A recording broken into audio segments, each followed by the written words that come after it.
વાહને બે રાહદારીઓને ફંગોળ્યા, બંનેના ઘટના સ્થળે જ મોત.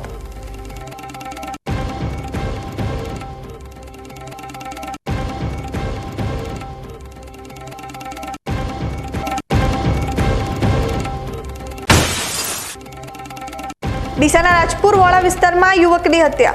બે યુવકો વચ્ચે ગાળો બોલવા બાબતે ઝઘડો થતા પથ્થર તેમજ લીમડાના ડાળાથી કરી હત્યા.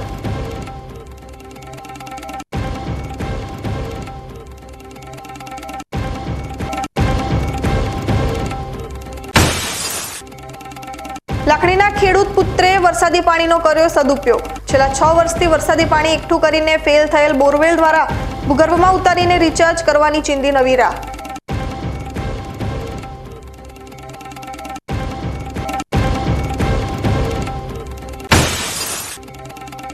ભર ચોમાસે ઉપરવાસમાં નહીવત વરસાદને લઈ સીપો અને દાંતીવાડા ડેમ ખાલી ખમ. ખેડૂતોની ચિંતામાં થયો વધારો.